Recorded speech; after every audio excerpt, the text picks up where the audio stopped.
tentang penyusuan.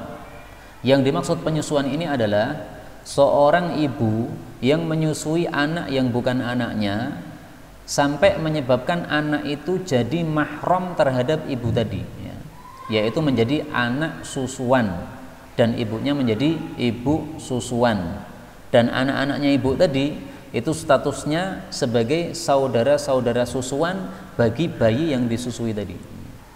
Contoh misalnya anak pertama saya, Zaidan. Ibunya pernah sakit ketika Zaidan ini masih kecil, sehingga karena ibunya di rumah sakit, maka Zaidan dirawat oleh adik saya yang perempuan. Nah, kebetulan adik saya yang perempuan waktu itu juga masih nyusui bayinya. Nah, maka oleh adik saya kemudian Zaidan ini disusui. Nah, berarti adik saya ini statusnya untuk Zaidan anak saya selain sebagai bibi juga sebagai apa? Ibu susuan. Nah, sehingga anak-anaknya adik saya itu adalah saudara-saudara susuan untuk Zaidan, sehingga anak saya Zaidan ini tidak boleh menikahi siapa? Anak-anaknya adik saya.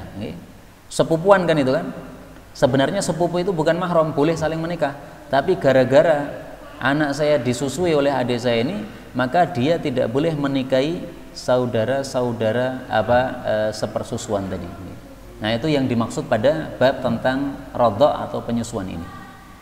Maka beliau mengatakan innama tiada lain yathbutu hukmuhu, hukum penyusuan itu sah itu dengan syarat-syarat. Syarat pertama adalah bi khamsi radhaatin, harus disusui 5 kali penyusuan, ma'a tayaqquni wujudil laban, bersama yakin adanya susu yang keluar dari tetek tersebut. Jadi yakin sudah disusui sampai 5 kali, bukan 5 sedotan ya, tapi 5 kali. Menghitungnya gimana? Bayi disusui 1 kali, ketika dia sudah kenyang dia akan lepas. Nah, itu dihitung 1 kali. Baik itu nyedotnya 5 sedotan atau 10 seruputan atau 100 seruputan sepodo mawon. Pokoknya 1 kali ya, sampai kenyang dia lepas. Nah, itu dihitung 1. Dan tidak boleh diada-adakan ya. Jadi ketika enak-enak nyusu tiba-tiba dikageti dan melepas, nah itu sama saja, itu masih belum 1 itu, karena kamu curang ya. Dikageti supaya lepas ya.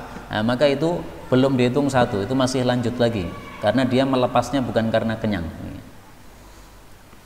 Inilah pendapat yang paling kuat, meskipun saya jujur mayoritas ulama berpendapat sedikit maupun banyak itu sudah menyebabkan mahram.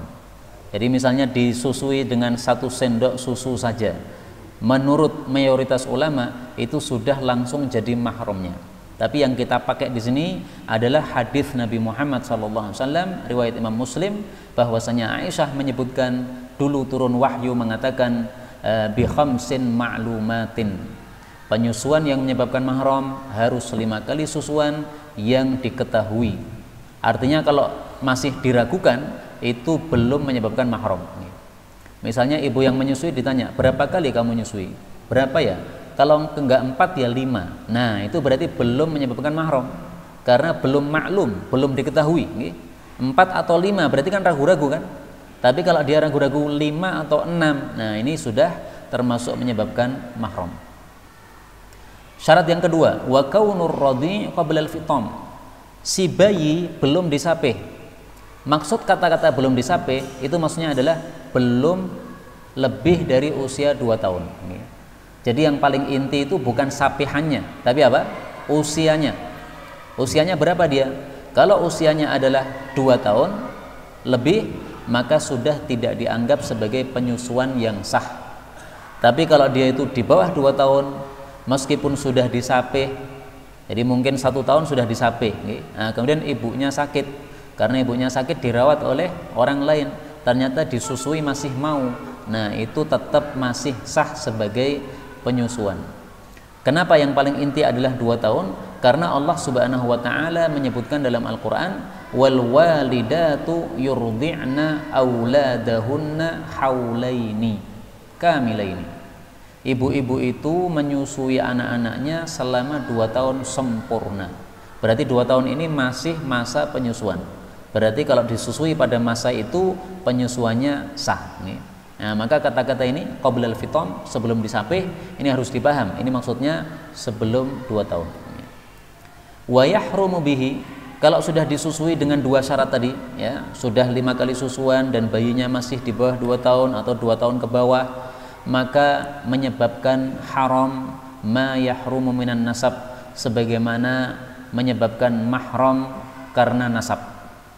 Artinya begini, kalau istri saya menyusui seorang bayi yang bukan anak dia, maka status bayi yang dia susui itu statusnya sama dengan anak saya, sehingga siapapun yang menjadi mahram untuk anak-anak saya, maka mahram juga untuk si bayi tadi.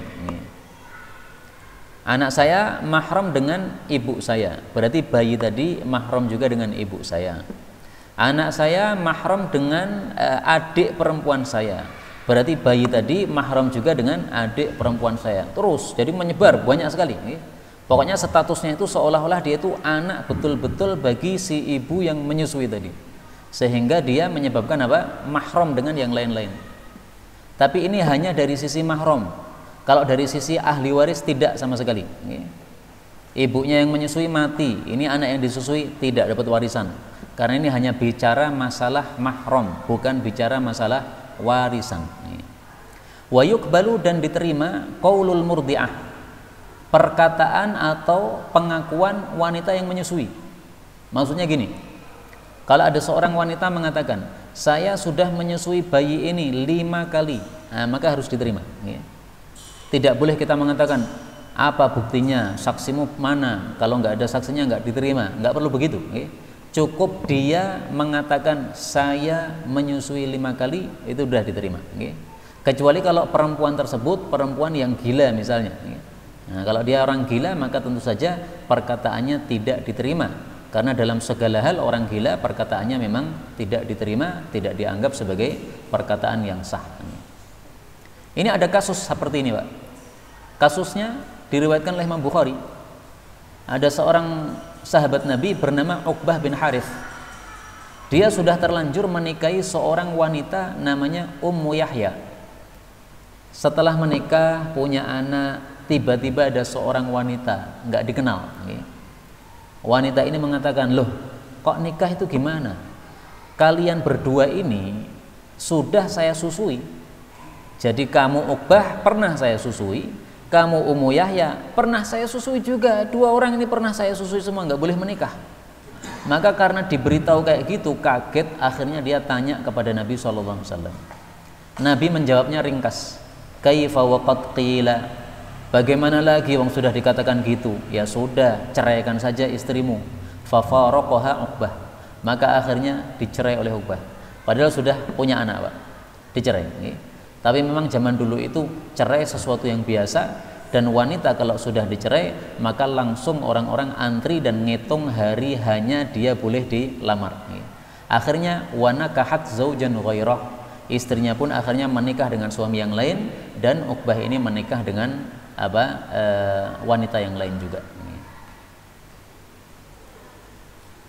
Kemudian wayajuzu, boleh irda'ul kabiri, menyusui orang laki-laki yang sudah dewasa, walau kana dzalihyah, meskipun sudah punya jenggot seperti Abu Zaidan begini.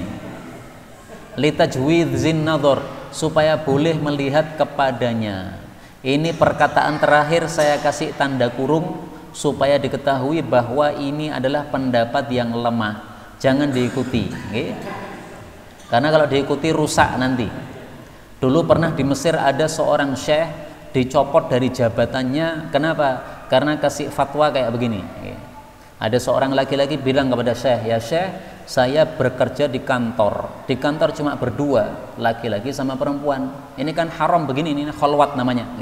Berduaan di tempat sepi dengan wanita yang bukan mahram, haram. Ini gimana syekh? Syekhnya tidak mengatakan kamu cari kerja lain, tapi mengatakan kamu minta susu dia. Biar supaya kamu itu jadi anak susuan dia, supaya apa? Teman kantormu itu jadi ibu susumu dan kamu jadi anak susunya. Wah, parah nih.